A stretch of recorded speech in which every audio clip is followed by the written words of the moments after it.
Listo.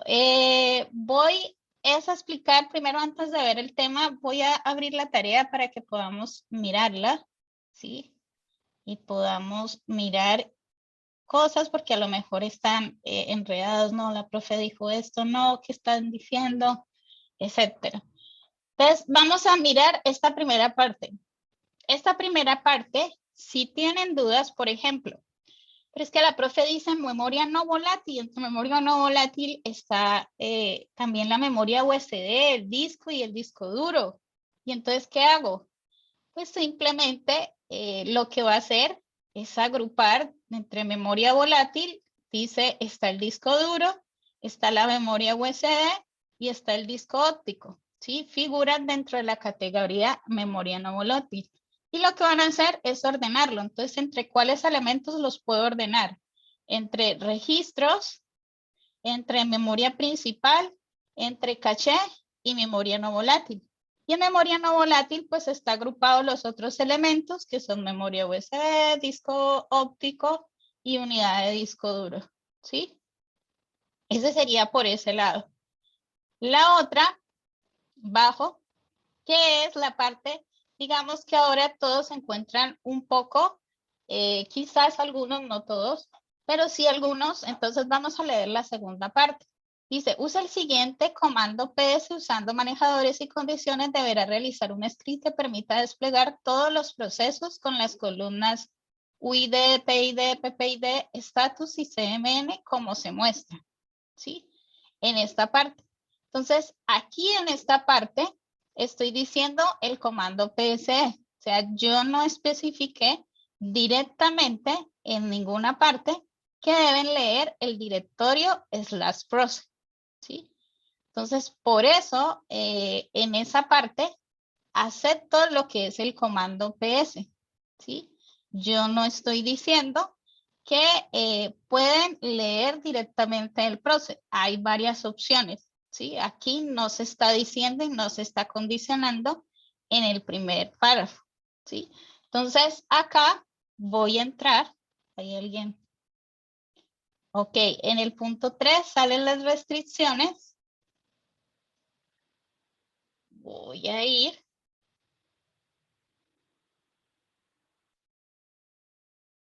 Ajá, dice al final, ¿sí? Ya vamos para allá.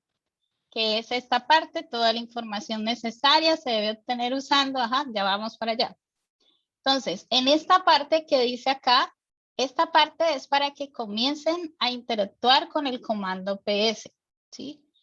Pero la idea es que puedan leer todo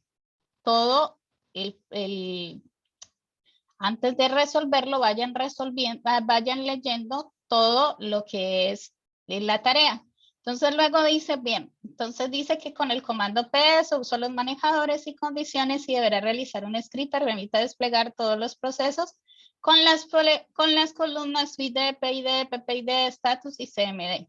Entonces el comando PSD es el que me están diciendo que debo resolver el script pasándole por parámetro el comando PS, ¿sí? Para poder desplegar esta información. Ahora dice, además con la opción PS bloque, deberá mostrar los procesos que tiene archivados bloqueados, agrupados por el tipo de bloqueo de la siguiente manera.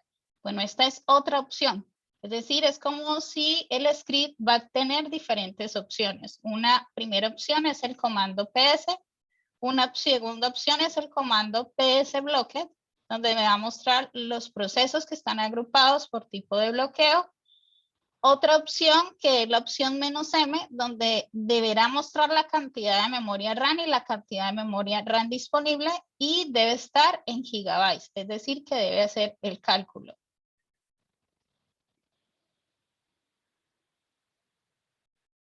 Ya voy. El nombre del proceso.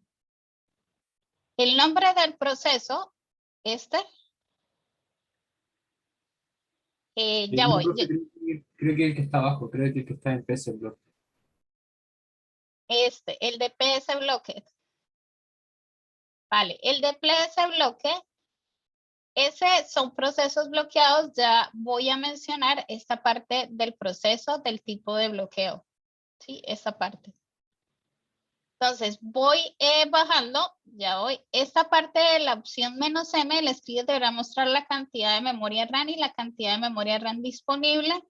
Esta es otra opción de "-TCP", perdón. El script deberá mostrar información de las conexiones TCP, bueno, etcétera.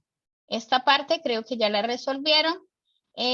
Además, con la opción TCP status, ¿sí? Es decir, otra opción, se deben mostrar las conexiones TCP agrupadas por estatus. Toda esta información debe ser guardada en un archivo de salida TXT. Con la opción "-gel", el script deberá desplegar información de uso. ¿Sí? Solamente es información. Ahora, las restricciones vienen acá al final. Entonces dice, la tarea es individual y de ser codificada usando Bash y AWK. Toda la información necesaria se debe obtener usando los archivos almacenados en prod. ¿Sí? Entonces prod, vuelvo acá, es el directorio. Y en este directorio que habíamos dicho es donde tenemos todos los procesos que tiene nuestro sistema. Entonces prácticamente podemos entrar, cada uno de estos es un directorio. ¿Sí? Cada proceso es un directorio y cada directorio tiene una estructura de datos que tiene información acerca de este proceso. Entonces esto yo puedo entrar a cada proceso, perdón, acá. Yo puedo entrar al proceso, ¿sí? Y voy a ejecutar un comando. Acá lo tengo guardado. Yo puedo, cuando yo entro a este proceso, voy a darle ls, hay algo que se llama status, ¿sí? Y status básicamente es una estructura que me va a mostrar información acerca de este proceso. Entonces yo le digo cat status. Y lo que va a hacer básicamente es desplegar información acerca de este proceso. Me va a decir el nombre del proceso, me va a decir el estado del proceso, me va a decir el PID del proceso, ¿sí? Me va a decir la información que yo puedo extraer acerca de este proceso y para eso, ¿qué hago uso? Hago uso de grep y puedo hacer uso también de AWK, ¿sí? ¿Cómo hago uso? Hago un recorrido de todo el directorio y puedo usar este comando, por ejemplo, si yo quiero cat status, ¿sí? Get -w, ¿sí? Si no sabemos todos los comandos de grep, entonces vamos y abrimos con el comando man grep para poder leer digamos, el manual de GRET y poder mirar cada una de las opciones. ¿Sí? Entonces, -w está diciendo que voy a hacer o aplicar un filtro por palabras. Entonces, yo puedo con este comando seleccionar todas las columnas que yo quiero buscar. ¿Sí? Entonces, aquí me va a seleccionar todos y luego recuerden, vuelvo y aplico un pipe. Puedo aplicar un pipe para hacer el recorrido de cada uno de estos. El stay, el PID, el PPID, ¿sí? Para que pueda mostrarme los valores. ¿Sí? No sé si eso es claro. Y ahí, entonces, básicamente, ¿qué tengo que hacer? Pues tengo que leer el recorrido. Algunos directorios quizás van a necesitar, según ya vi, el ayudante les ha dado un ejemplo en el bash para poder, digamos, las opciones, ¿sí? Cuando dicen la opción PS, cuando dicen la opción PS bloque, cuando dicen la opción -m, -tcp, ¿sí? Que básicamente se puede hacer con los mismos condicionales y también de la misma manera, es lo mismo, digamos, que se había mostrado acá. Vuelvo a abrir. No recuerdo si era esta parte o era el último que hicimos. A ver, que era el proceso 5.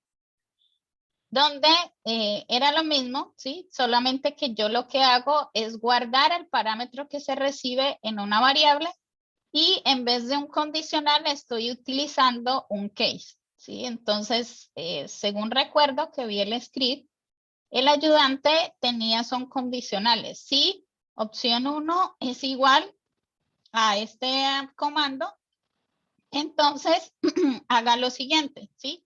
En este caso, yo no tengo condicional, sino que lo estoy haciendo con un case. Pero es lo mismo, ¿sí? No se altera, digamos, el resultado y hay varias alternativas. Lo pueden hacer con el case o lo pueden hacer con condicionales, ¿sí? O sea que, y lo que se va a validar es eso, no se va a validar, es que tiene que ser con condicionales, no, ¿sí? El desarrollo son la manera que usted queda correcta y con el que usted se sienta justo para hacerlo. Obviamente si le está haciendo unas restricciones en la parte de abajo y en esta parte de abajo básicamente es que sí tienen que acceder a ese directorio, ¿sí? Para poder leer cada uno de los archivos o todos los procesos que se dan en ese directorio. Ahora, con respecto a esta opción que está aquí del block, los procesos bloqueados, esta parte que tienen acá, no sé si han podido resolverlo, lo de los procesos bloqueados. ¿Alguno ha podido resolverlo?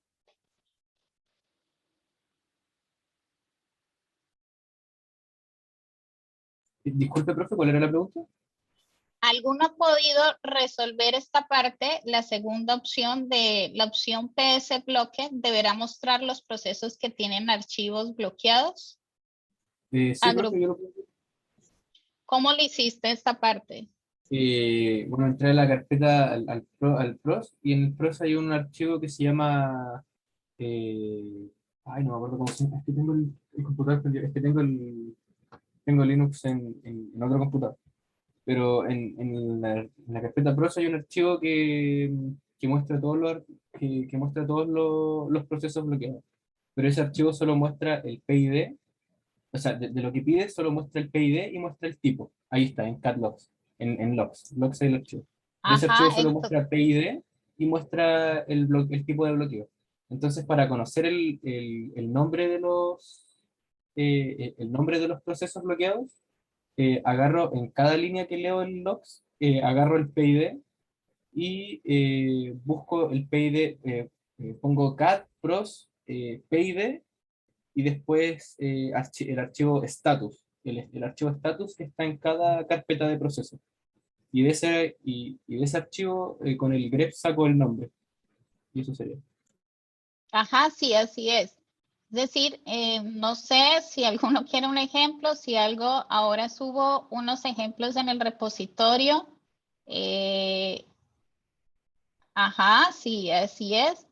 Y básicamente está dentro de logs para poder mirar básicamente esta información que se quiere acerca, que está pidiendo, ¿sí?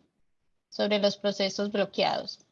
Ahora, con respecto a esta opción del cálculo, creo que no hay ningún inconveniente, ¿o sí?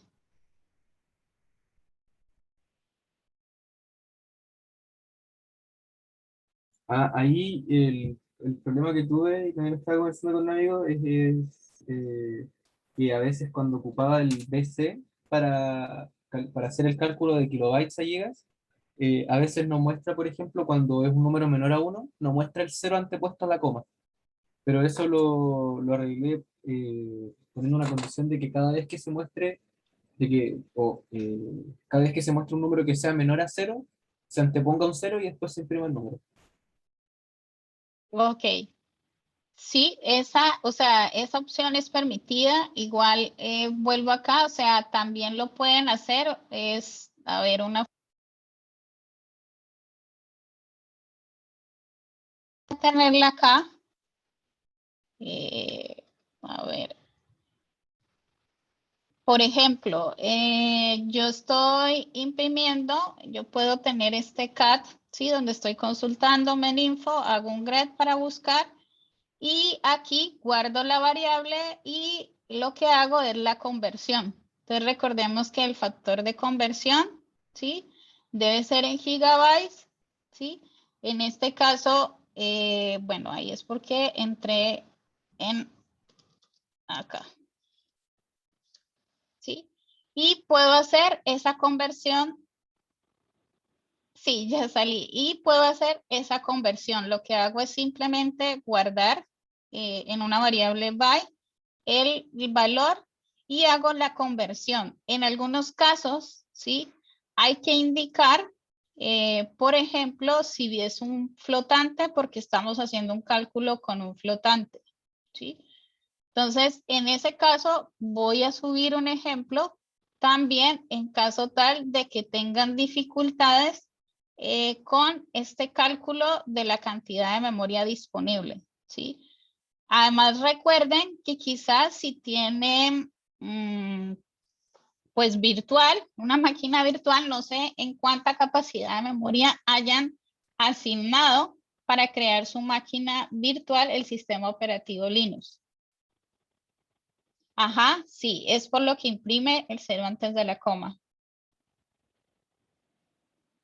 Bien, entonces no sé si alguien más lo que voy a hacer es subir quizás una forma muy práctica de cómo un ejemplo, o sea, cuando yo hago los ejemplos son como pistas de cómo poder interactuar ya con el script, pero no es no es la tarea exactamente como deben hacerla, ¿sí? Entonces, el comando PS sí existe formalmente, por eso lo estábamos viendo, porque el comando PS, que es Process Status, ¿sí? Existe dentro del Linux y este comando, digamos, lo que hace es listar los procesos, ¿sí? Y dependiendo de los manejadores y opciones que se les da, pues básicamente lo que se va a mostrar son ya sea los procesos que se encuentran activos en el sistema, ¿sí? Los procesos que están corriendo, etcétera. Diferentes opciones que dan. Bien, entonces voy a subir unos ejemplos y como les dije, voy a dar plazo hasta el día miércoles. Por lo tanto, dentro de esta parte, vuelvo acá, voy a aplazar la entrega, ¿sí? Que aparece. Y está la parte de la tarea, de una vez voy a colocarla acá para poder editar el ajuste. Y de una colocar hasta el día 8 de septiembre a las 23:59 horas. ¿Sí? En tal caso que todavía se encuentren, digamos, todavía no pueden o no entienden la tarea, pues simplemente me escriben que para eso está la parte de Discord, ¿sí? Y lo que podemos hacer, ya sea, pues, acordar una reunión, ¿sí? Otra reunión por Zoom y o subir unos ejemplos más que puedas hacerles. Pero la idea es que tienen que, digamos, interactuar con el shell porque igual en el certamen va a entrar en que deben hacer un script. Bien, entonces lo que voy a hacer es que voy a continuar. Sí, adelante, Carlos. Tengo una duda de sintaxis. Sí, es que yo hice bien la parte de la memoria, pero tengo como problemas de formato, porque se supone que eh, el eco si uno le pone al inicio un guión y una N, no imprime el salto de línea. Entonces, y yo estoy haciendo eso sin imprimir el salto de línea. Entonces, no sé si quieres abrir mi script ahí, ¿no? O si puedes verlo cómo está. Eh, Pero si no te escribo por acá, porque creo que lo tengo la tengo acá como pegado en la cara, el comando. Creo que era algo así, era echo, yo lo escribí así, y lo hice con el BC. A ver, sería echo, N, y ¿Y tú querías un salto de línea? Y era, creo que era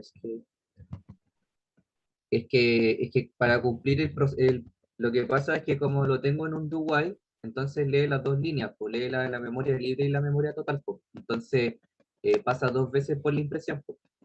Vale, Entonces, pero yo puedo, ese es el código que me igual imprime exacto en enviaste. línea, pensé que no le digo. Vale, Carlos, ese es el código que me enviaste por correo. Sí, mira, Vale, si algo, sí, si mira, te estoy quieres, escribiendo ahora, te estoy escribiendo vale, al tiro cómo lo hago.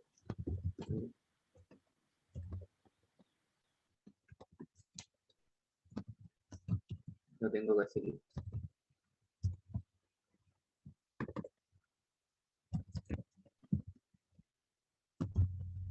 Eso.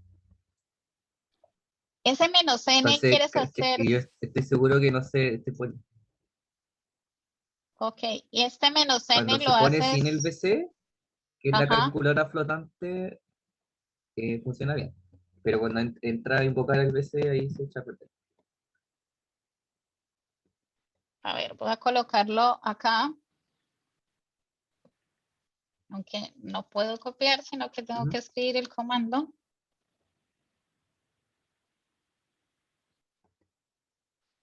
Y acá,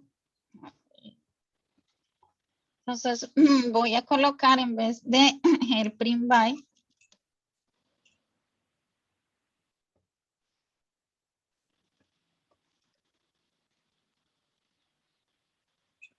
porque aquí no me lo va, no creo que me va a generar error.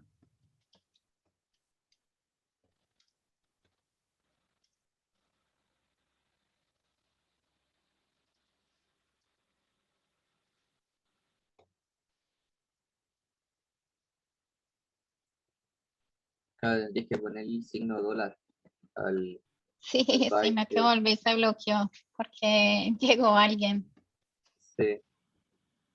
quedó sonando. Ah,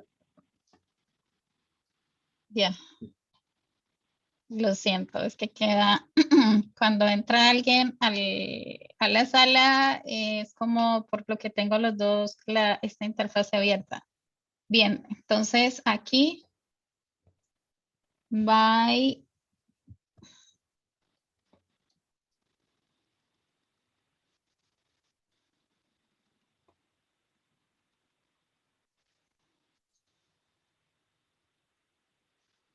esta parte no creo que me la haga, pero lo que voy a hacer es voy a abrir esta parte de acá más bien directo. Ok, no, aquí lo puedo hacer. ujú. Voy a quitar esto. Simplemente.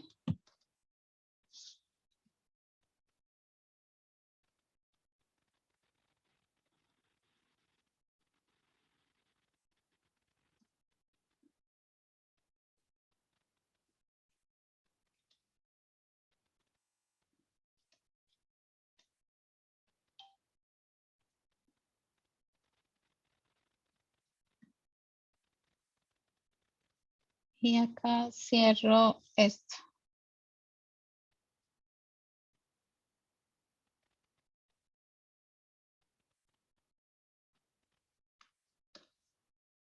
No tengo un error.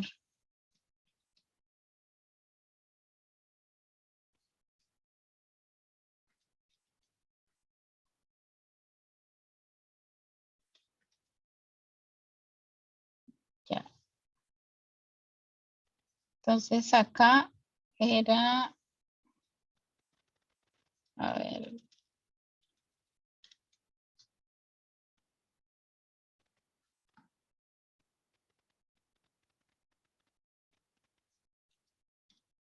de aquí voy a imprimir SPY sobre 1024.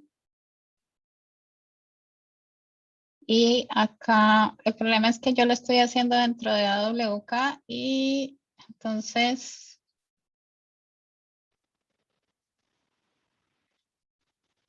no creo que me lo acepte. No. Bueno, no quiero, a ver. No, sí, Si quieres yo ahorita lo ensayo sí, yo más ya lo bien. hice así, entonces por eso Más bien Ya, yo pues, ahorita lo sí, ensayo, pero yo lo probé ningún con problema porque, BCC-L y sí me funcionó. El problema es que con -N no lo probé. claro, y a mí me pasa que tengo salto de línea y he probado como de todas las otras maneras que me acuerdo y incluso con PRINF y otros comandos y no, siempre tengo el salto de línea, entonces no estoy cumpliendo con el formato. Y yo creo que a harta gente igual quizás le va a pasar eso, me imagino. Bueno, no sé cómo lo están haciendo, pero igual, si quieres, ahorita te respondo el correo. Eso es para avanzar en la clase, porque si no, digamos, hay algo que entra en el certamen y debo estar Sí, igual con el otro paralelo. sí, dale, Entonces, ningún problema.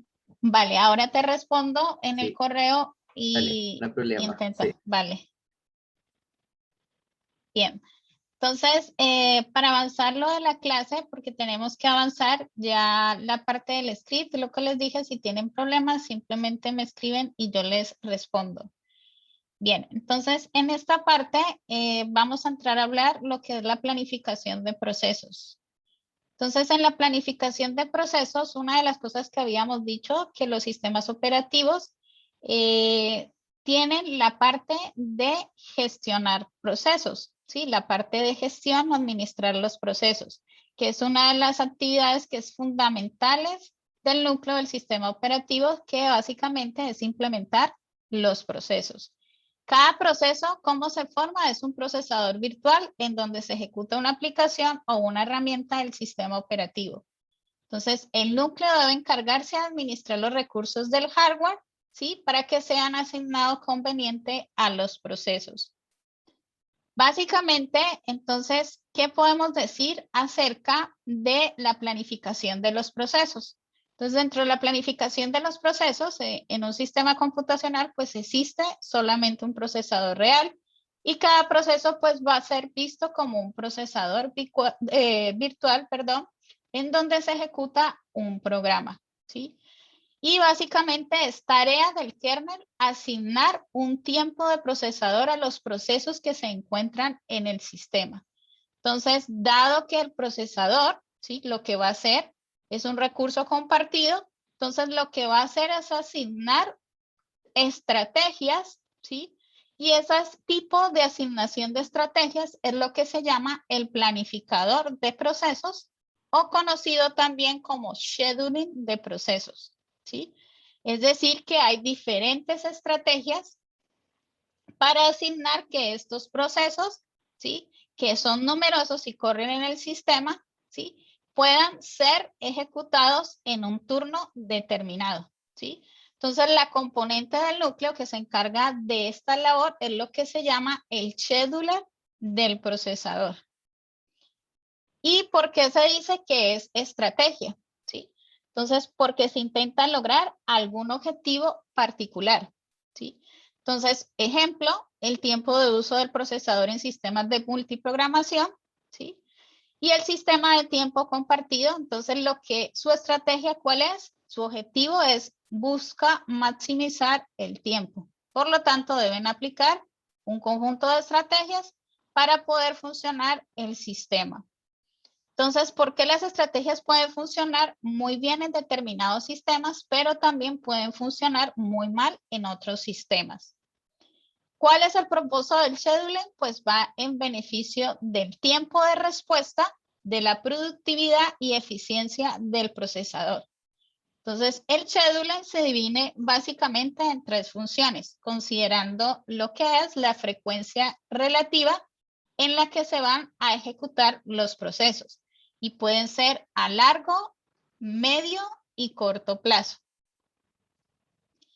Volvemos a recordar un proceso. Entonces, ¿qué es un proceso? Un proceso básicamente tiene unos estados y un proceso se ejecuta y al ejecutarse puede pasar por diferentes estados. Estos estados pueden ser en creación, corriendo, esperando, listo y terminado, ¿sí? Entonces, aquí, digamos, estos estados del proceso pueden variar dependiendo de cada sistema operativo, ¿sí?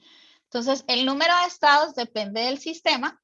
Por ejemplo, el proceso NSystem puede pasar por unos diferentes estados, como los que vemos aquí. El estado listo, ¿sí? Que es elegible por el scheduler o que está corriendo. El zombie o el modo zombie, ¿sí? El wait task, que básicamente es la tarea que espera al final de otra tarea. El wait replete, que es la tarea que hizo, ¿sí? El wait send, el wait read y el wait write. Y básicamente este número de estados dependen, como vuelvo y repito, del sistema. Este es un ejemplo del estado de procesos en Unix, ¿sí? Entonces, como vemos, hay un diagrama de transiciones entre los diferentes estados.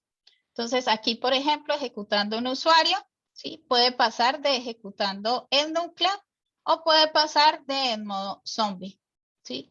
Entonces, existen o simplemente está ejecutando el núcleo y puede pasar un estado de dormido en memoria, ¿sí? Que es el sleeping.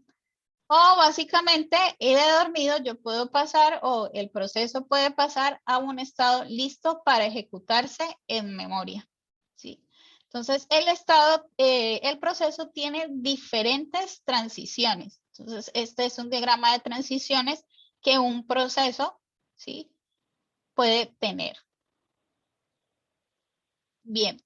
Entonces, habíamos visto que dentro del scheduling o la planificación de procesos, existen unas jerarquías, ¿sí? Y eso básicamente está asociada con la frecuencia relativa. Entonces, estas jerarquías scheduling pueden ser largo, mediano y corto. El largo básicamente es el que está orientado al procesamiento del batch, ¿sí? Son los procesos batch que no son urgentes, por lo que su lanzamiento puede ser postergado si el computador está sobrecargado, ¿sí? No todos los sistemas operativos implementan este nivel de jerarquía y si lo hacen, lo realizan fuera del núcleo a través de procesos que se llaman demonios, ¿sí? La planificación puede llevarse a cabo con periodicidad de una vez cada varios segundos, minutos e inclusive horas. El mediano, básicamente este nivel administra lo que es la memoria, son tipos de estrategias.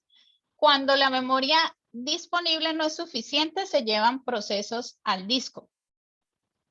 Esa transferencia a disco pues toma mucho más tiempo de traspaso de la CPU.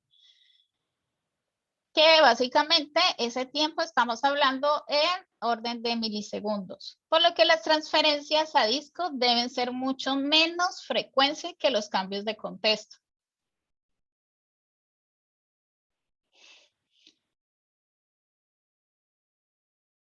Así es, Deino.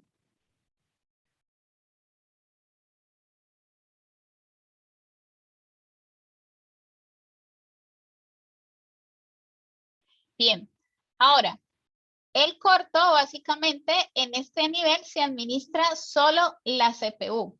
¿Sí? Es la ejecución más frecuente ya que se relaciona con los procesos que se encuentran en estado de preparación para ser ejecutados. En algunos textos, pues el planificador de corto plazo, quien se encarga de hacer esto es algo que se llama el despachador. En inglés, pues el dispatch. ¿Qué es básicamente el despachador? Algunos conceptos, pues una vez que el planificador ejecuta o elige el proceso, asignar al proceso, ¿sí? Se invoca al despachador, que es el encargado de asignar el proceso al procesador. El planificador es quien elige el proceso que entra a la CPU y en ese momento, pues el despachador toma el proceso que estaba en la CPU y actualiza lo que es el PCB, ¿sí? Del proceso en su CPU virtual. Entonces, recordemos que cada proceso forma un PCB, ¿sí? Donde tiene una estructura de datos de cada proceso. Cada proceso tiene una estructura de datos que tienen unos datos, una información asociada. El planificador corto, pues debe seleccionar siempre un nuevo proceso para la CPU. Frecuentemente, un proceso puede ejecutarse durante unos milisegundos antes de tener que esperar por una solicitud de entrada y salida. Y el planificador a largo plazo, pues va a controlar lo que es el grado de multiprogramación, ¿sí? Porque es el número de procesos en memoria. Si el grado de multiprogramación es estable, entonces la tasa promedio de creación de procesos debe ser igual al promedio de salida de los procesos del sistema. Voy a pasar, entonces, acá existe siempre dos tipos de procesos, que son los procesos largos y los procesos cortos. Los procesos largos, pues, como dijimos, los procesos, el tiempo, la variable, digamos que se debe considerar es el tiempo. Entonces, los procesos largos son aquellos que por mucho tiempo han estado listos en ejecución. De ser que están listos, pero no se ejecutan porque se están ejecutando otros procesos. Los procesos cortos, aquellos que requieren una atención meramente ocasional del procesador o tienden a estar bloqueados esperando a eventos, ¿sí? Esos son los procesos cortos. Para tener en cuenta, en algunos sistemas operativos el planificador a largo plazo puede no existir, es decir, este tipo de planificador a largo plazo puede no existir o ser mínimo en algunos sistemas operativos. Ponen todos los procesos nuevos en memoria para que los gestione el planificador a corto plazo, ¿sí? Cuando, digamos, esta parte del planificador a largo plazo. Para nosotros, como existen esta parte de planificadores de tipos a corto, largo y mediano plazo, existen unos algoritmos, ¿sí?, que se encargan de aplicar ese tipo de estrategias en el scheduling. Entonces, básicamente, ese tipo de estrategias son algoritmos de planificación. Y esos algoritmos de planificación, obviamente, se utilizan unos criterios de planificación mediante los cuales se puede evaluar. Y básicamente, estos dos aspectos que se evalúan a través de los que son orientados al usuario y los que están orientados al sistema. Por ejemplo, los que están orientados al usuario son el tiempo de retorno, ¿sí? Que el tiempo de retorno va a ser el tiempo de ejecución real más el tiempo de espera de los recursos, ¿sí? O sea, este tiempo es cuando se está ejecutando el proceso y este tiempo de espera es lo que debe esperar para volverse a ejecutar, ¿sí? Que puede estar en modo zombie o debe estar en modo listo y está esperando a ser ejecutado.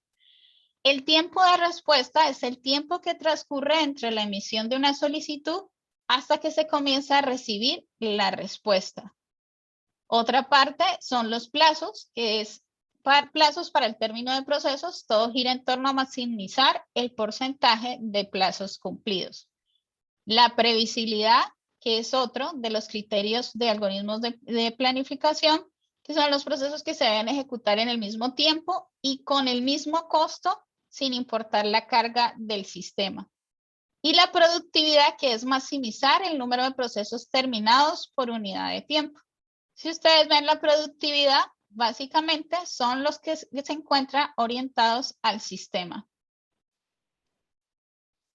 También se encuentra lo que es el uso del procesador, ¿sí? El porcentaje de tiempo en el cual el procesador está ocupado. La equidad, que es igual trato para todos los procesos, ¿sí? Ningún proceso debe sufrir inanición. Y prioridades, si está presente el uso de prioridades, se debe favorecer al proceso que tenga mayor prioridad, ¿sí? Y estos están básicamente con que están dentro del sistema. Algunos conceptos que se entran cuando se ven estos algoritmos de planificación es midiendo la respuesta y son algunos términos. Entonces, el TIT. El TIT básicamente hace relación a una fracción de segundo durante la cual se puede realizar un trabajo útil. Es una medida, digamos, caprichosa y arbitraria. Y en Linux, básicamente, un TIT dura 1 milisegundo, ¿sí? En Windows, un TIT puede durar entre 10 y 500 milisegundos. Otra medida de respuesta es el quantum, ¿sí? Y el quantum básicamente es el tiempo mínimo que se permitirá a un proceso el uso del procesador. ¿sí? Entonces, un proceso tiene un tiempo mínimo. En Windows, dependiendo de la clase de proceso que se trate, un quantum puede durar entre 2 y 12 TIDs, es decir, más o menos entre 20 y 180 milisegundos.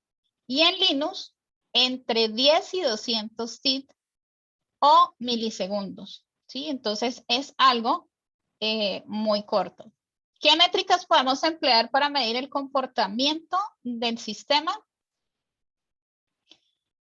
Y básicamente son el tiempo de respuesta, ¿sí? ¿Cuánto tiempo total es necesario para completar el trabajo pendiente de un proceso, incluyendo el tiempo que está inactivo esperando a ser ejecutado, ¿sí? O que está básicamente en la cola de procesos listos. El tiempo en espera, que es el tiempo perdido, del tiempo de respuesta total y cuánto tiempo está listo y esperando ejecutar. Y el tiempo de retorno es el tiempo de ejecución real más el tiempo de espera de recursos. Y el tiempo de finalización, pues es el tiempo en que finaliza un proceso. Entonces, dentro existen unos algoritmos que habíamos mencionado, que las jerarquías básicamente se categorizan en 3 y dentro de esto existen unos algoritmos de planificación. Entonces, el planificador a corto plazo puede ser invocado cuando un proceso se encuentra en alguna de las 4 siguientes circunstancias. Pasa a estar ejecutando a estar en espera. Por ejemplo, si es un planificador a corto plazo. Por ejemplo, para solicitar una operación de entrada y salida o esperar a la sincronización con otro proceso, ¿sí? Pasar de estar ejecutando a estar listo, ¿sí? Pasar de estar de un estado ejecutando, running, a estar ready, que es listo. Por ejemplo, al ocurrir una interrupción. Deja de estar en espera a estar listo, ¿sí? O sea, deja de estar en estado wait a estar ready, listo. Entonces, por ejemplo, al finalizar la operación de entrada y salida que se solicitó. Y cuando finaliza su ejecución, ¿qué pasa? Básicamente un estado de ejecución a un estado terminado. Entonces, dentro de los algoritmos de planificación, el primero es, básicamente en español se leería el primero que llega es el primero servido, ¿sí? Entonces, también se llama o se considera como un FIFO, ¿sí? Primero que llega, el primero que sale. Entonces, básicamente es sencillo y simple, pero el que menos rendimiento ofrece, ¿sí? ¿Y por qué? Porque si llega una tarea, ¿sí? Que consume, digamos, una tarea que tiene un tiempo de servicio larga, ¿sí? Un proceso, cuando yo digo tarea, es un proceso, y luego llega otro proceso con un tiempo de tarea corto. Primero, el primero tiene un tiempo más largo, pero debe terminarlo sin poder hacer la atención a la solicitud al segundo proceso que tiene un tiempo más corto, ¿sí? Entonces, lo cual el rendimiento no es, digamos, en ese caso muy bueno.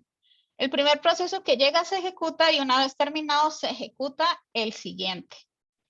Entonces, voy a mirar para que miremos este ejemplo. Miremos este ejemplo, tenemos 5 procesos. Este es el proceso A, ¿sí? Entonces, el proceso A llega a los 0 milisegundos y tiene una duración que básicamente es el tiempo de servicio de 3, ¿sí? Entonces, el primero que llega se va atendiendo, entonces tiene que hacerlo.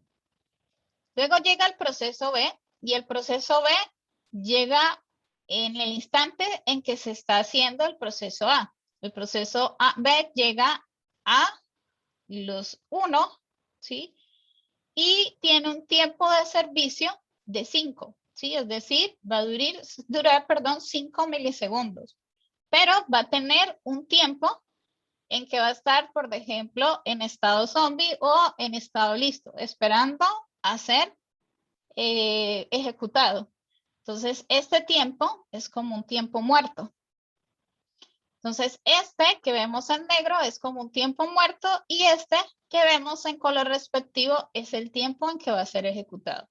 Entonces, ¿qué pasa? A primero termina en este caso, inicializó en 0, 0, 1, 2, 3, terminó a los 3 milisegundos, pero ve, tuvo que esperar, llegó, pero le tocó esperar hasta que terminara el proceso A, entonces tuvo que esperar lo que es 1 y 2 segundos para poder pasar a un estado de corriendo.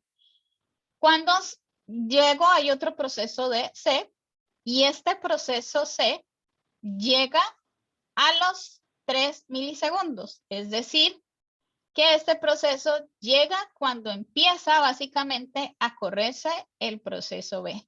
Entonces llega aquí 0, 1, 2, 3, llega aquí este proceso C debe esperar hasta que se termine el proceso B.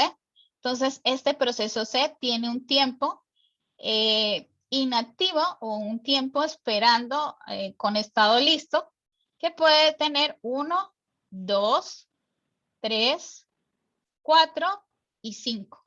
¿Sí? Entonces vemos que hay un tiempo que básicamente se queda en 5 milisegundos esperando hasta que pasa a un estado corriendo. Que vemos también el proceso D. El proceso D llega en un tiempo de 9 milisegundos, es decir, llega justo cuando se está ejecutando el proceso C. Pero en ese tiempo no puede ejecutarse el proceso D, así que le toca esperar, ¿sí? Esperar hasta que termine C y pueda él arrancar, ¿sí? Arrancar es ponerse otra vez en estado running. Entonces, en este caso, va a tener un tiempo inactivo, un tiempo en estado ready, listo para ser ejecutado de 1 milisegundo. De cuando se está ejecutando D, llega un proceso D. Este proceso llega a los 12 milisegundos. Entonces tenemos 10, 11 y 12. Es decir, llega en la mitad cuando se está ejecutando el proceso D. Pero, de nuevo, no puede ejecutarse E, sino que solamente espera, ¿sí? Hasta que se termine D para poder arrancar E. Entonces, hay un tiempo y este tiempo es 1, 2 y 3 milisegundos, donde va a estar, digamos, en un estado ready o listo para poder ser, luego llamado a ser ejecutado el proceso. Entonces, si ustedes ven el proceso, hay ciertos procesos como este, que es el proceso C, que es uno de los procesos que tiene un tiempo de servicio mucho más corto y podía ser atendido, ¿sí? Porque es mucho más corto, ¿sí? Pero no se hace eso, sino que se va atendiendo uno a uno, ¿sí? Lo cual no es muy eficiente. De acuerdo a esto, al análisis de procesos, lo que decíamos, se determinan unos procesos, que es lo mismo que vimos, que es el tiempo de finalización de cada proceso. Entonces, el proceso A, si volvemos a mirar, finaliza a los 3 milisegundos. El proceso B finaliza 5, 6, 7, 8 a los 8 milisegundos. El proceso C finaliza a los 10 milisegundos, ¿sí? Y ese es el tiempo de finalización, el que estamos viendo en esta tabla. Este tiempo de retorno, habíamos dicho que el tiempo de retorno, busco acá arriba, era básicamente entre el tiempo que estaba corriendo y el tiempo en que estaba quieto. Vemos acá arriba la definición de a qué estábamos hablando del tiempo de retorno. Tiempo de ejecución real más el tiempo de espera, ¿sí? Entonces, cuando se está ejecutando más el tiempo de espera. Entonces, miremos de nuevo este primer proceso. El proceso, básicamente, A es el primero que debe correr. Este proceso, si vemos, no tiene ningún tiempo de espera. Por lo tanto, el tiempo de retorno va a ser el mismo que el tiempo, ¿sí?, de servicio, ¿sí?, y el tiempo final, porque llegó y fue atendido el primer proceso. Pero el segundo proceso, miremos el segundo proceso. El segundo proceso, que es B, habíamos dicho que finaliza 5, 6, 7, 8. Finaliza a los 8. Y este proceso, que es B, es el tiempo en que se está ejecutando. Entonces, cuando se ejecuta, él tiene un tiempo de servicio. Él tiene el tiempo de servicio, que es el tiempo en que se demora ejecutando, que sería 1, 2, 3, 4 y 5. Y el tiempo en que está quieto, que básicamente es 1 y 2. ¿Sí? Entonces, este tiempo que nosotros vemos aquí, ¿sí?, es el tiempo de retorno. 5 más los 2 que le tocó esperar, que básicamente corresponde a 7. ¿Sí? ¿Cuál es este tiempo de retorno de C? De nuevo, el tiempo en que se está ejecutando, 1, 2, más el tiempo que le toca esperar, que sería 1, 2, 3, 4 y 5. ¿Sí? Voy a mirar en el chat.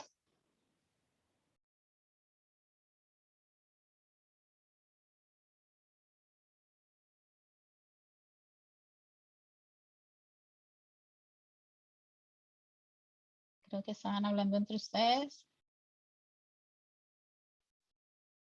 Bien.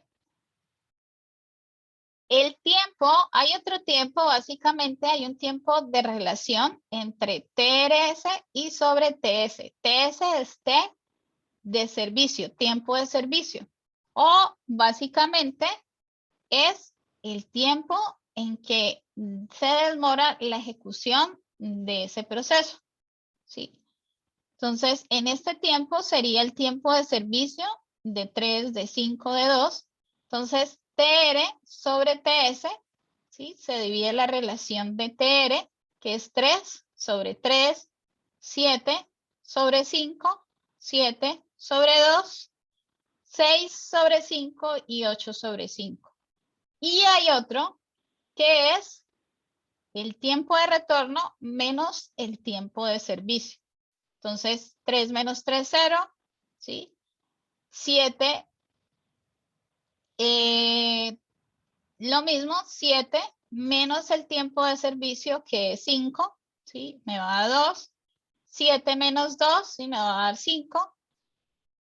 6 menos 5 me va a dar 1 y 8 menos 5 me va a dar 3. Y cada uno de estos que vemos abajo es el promedio, que es la sumatoria, ¿sí?, dividido en los 5 procesos. ¿Sí? Se divide, se halla un promedio de TR y se halla un promedio de cada uno de estos tiempos. Tiempo final, tiempo de retorno y la relación. ¿Por qué? Porque es la forma de evaluar cada proceso. Otro tipo de algoritmo, ya vamos a finalizar, es el turno rotatorio. ¿Sí? Entonces, el turno rotatorio, como su nombre lo dice, cada proceso se turna y va rotando. ¿Sí? Se turna a ser ejecutado. Ya es muy diferente, digamos, a el anterior. El anterior tenía que terminarse para poder arrancar el siguiente proceso. En este se va turnando para poder ejecutarse un poco cada proceso. Entonces, en este turno rotatorio, busca dar una relación de respuesta buena tanto para procesos largos para los cortos. ¿Sí? Recordemos que hay procesos largos y procesos cortos.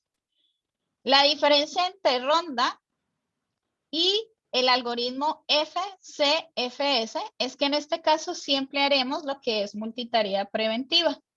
A cada proceso que está en la lista de procesos listos lo atenderemos por un solo quantum, o sea, por un solo milisegundo. Es decir, que como va a ser rotatorio, entra el primer proceso A, se ejecuta un milisegundo, chequea si hay otro nuevo proceso que ha llegado, si no, sigue ejecutándose. Si llegó otro proceso, entonces solamente tiene un milisegundo, ¿sí?, para ejecutarse y luego salta al otro proceso y así de manera rotatoria.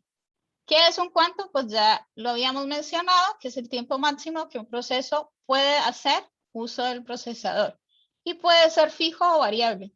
Y puede tener el mismo valor para todos los procesos o puede tener un valor distinto para cada proceso. Si un proceso no ha terminado de ejecutarse al final de su quantum, será interrumpido y puesto al final de la lista de procesos listos para que espere su turno nuevamente. Entonces, este es el round robin y básicamente tenemos los mismos procesos A, B, C, D y E.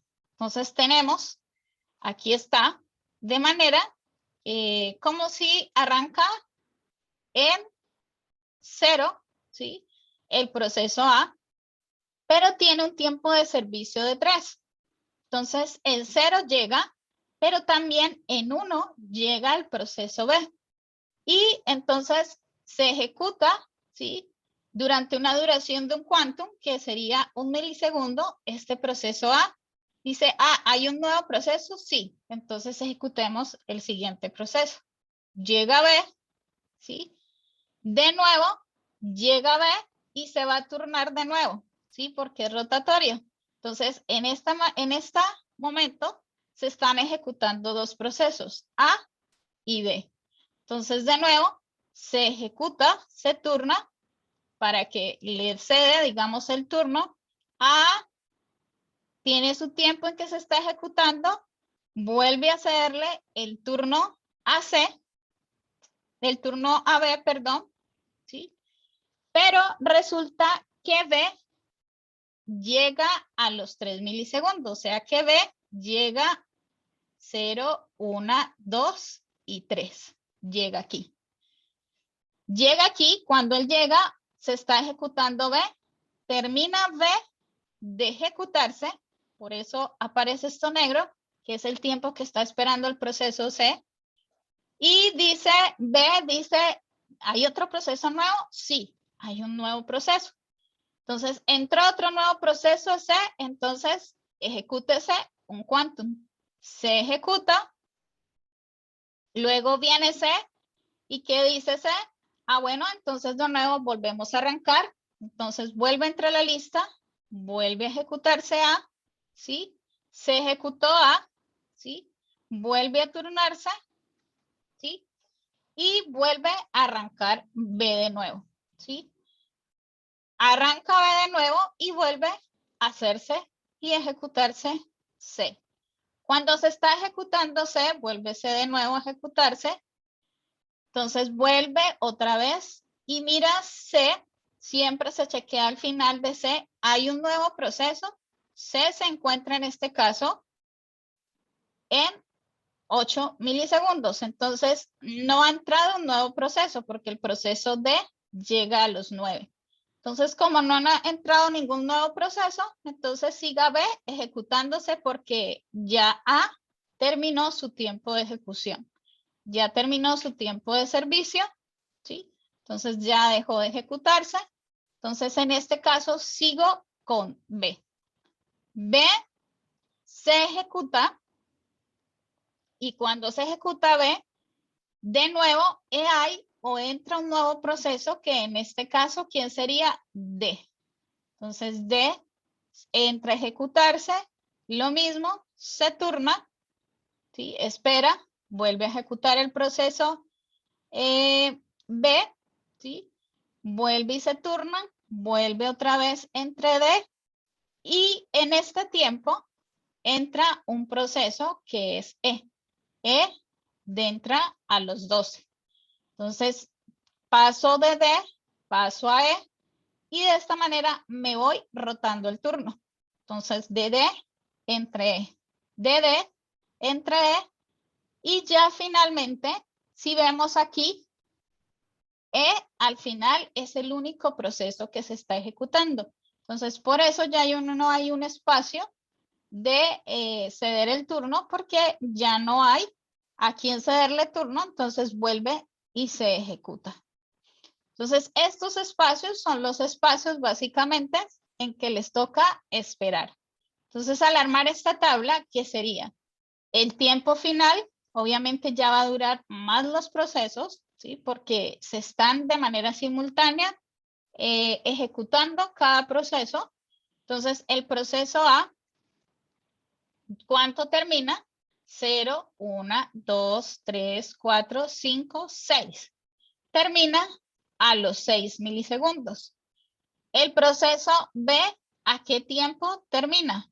Termina a los 11 milisegundos. Y el proceso C, ¿a qué tiempo termina? Termina a los 8 milisegundos. El proceso D termina a los 18 milisegundos, ¿sí?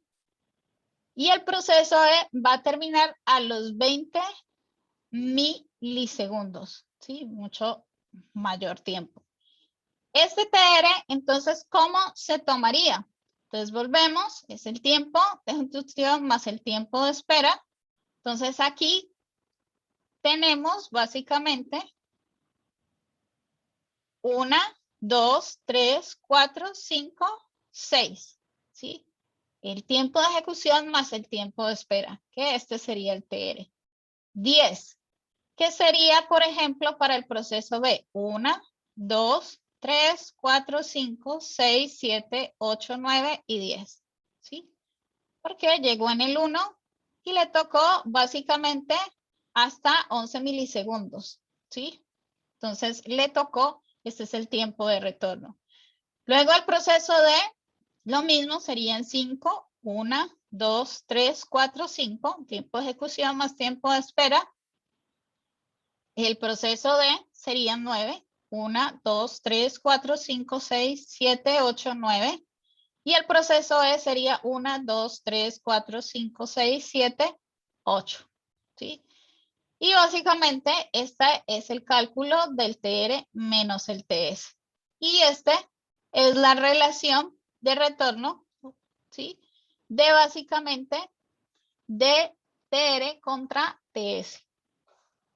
Entonces, de esa manera, si nosotros comparamos el proceso round robin con los valores que genera, ¿sí? El proceso FC, FS, ¿sí? ¿Qué vamos a ver? Vamos a ver que todos los tiempos crecieron. ¿Cómo fue el promedio entre uno y el otro? ¿Sí? Bueno, acá no coloqué el promedio. Me faltó el promedio de cada uno, tanto el promedio de llegada, el promedio de los tiempos de servicio, el promedio de tiempo final de retorno y básicamente la relación y la resta entre tiempo de retorno y tiempo de servicio. Bien. Eso sería todo, digamos. En ese caso, la mejor opción básicamente sería round robin. Aunque los tiempos son más largos, pero básicamente, ¿sí?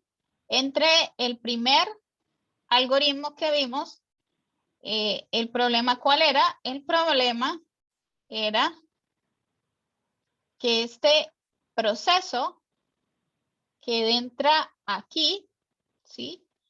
Es mucho más corto, pero no se le da prioridad ni tampoco se atiende hasta que básicamente debe esperar inclusive que termine el proceso A y B, sabiendo que debería dársele mayor atención al proceso C, ¿sí? Porque su tiempo es mucho más corto referente a los anteriores.